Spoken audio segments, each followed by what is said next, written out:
Steve Hegarty, Hegarty, Public Information Officer for the Tampa Police Department. So what can you tell us, what you know so far about what happened this morning?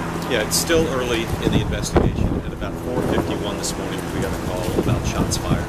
So we came out here to Nebraska near Wilder, which is between Caracas and McBury. We found an adult male in the street. He had been shot more than once. We have identified him. Witnesses gave us a description of what they thought was the suspect. So at this point, we are looking for a suspect who's been described as maybe 6 foot, maybe 6'2", thin, black male, dressed all in black. The victim is being identified as a 60-year-old man by the name of Ronald Felton, F-E-L-T-O-N. Apparently he was by himself. Apparently he was crossing the street, and as I said, he was shot, and we found him dead in the street. We got the call at about 4:51, and within less than a minute, one of our sergeants was on the scene. The way you described the suspect, could it be the same person in the video that we saw from the earlier? Yeah, it's an interesting question. A lot of people have seen the video, and I interpret the video to be someone who's relatively tall and relatively thin. So it is possible that that's the person.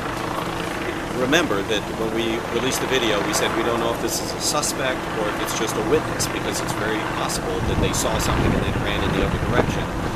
That's still a possibility, but the description that we're getting here might square with that. In the press release, it said that the victim was crossing the street to meet someone. Was there someone else outside at the time?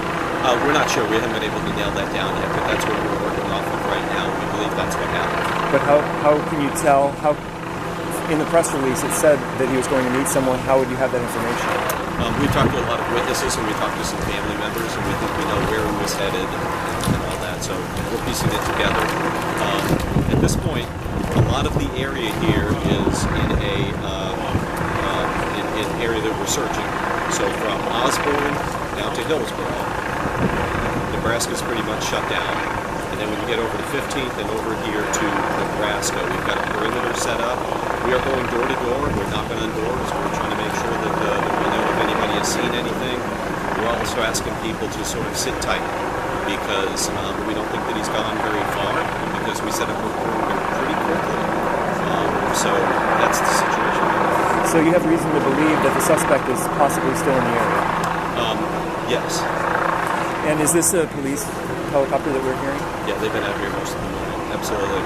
And like I said, we want people to sort of sit tight, because the less movement there is right now, the better for us to see somebody who's out of place and to chat them up and maybe find a suspect.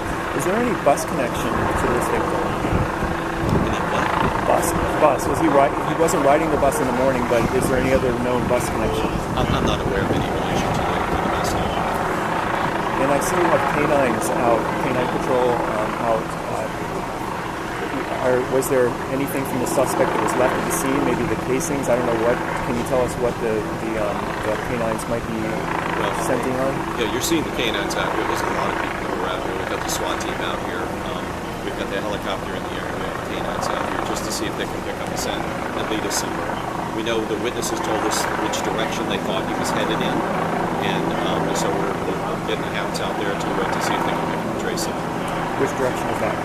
I believe it was toward the north. I'm not sure exactly which direction, but I would assume that it would be, first of all, toward the north, and probably toward the east, because you have the interstate pretty much immediately to the west, but we're not ruling anything out. And finally, you've talked a lot about the witnesses. Did any of the witnesses get a sense that the suspect saw them? That the suspect saw them, the witnesses? I don't know. They saw the suspect, presumably. They think they saw somebody running from the scene, absolutely. And that's where we got the description of the tall, thin, black male. Anything else that our listeners need to know?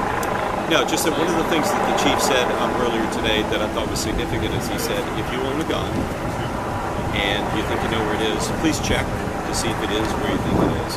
There's a possibility here that this may be a stolen gun that someone's using, and if somebody looks to see that they have a gun and they discover that it's not there, they haven't checked in a little while, that might be another lead that we can follow.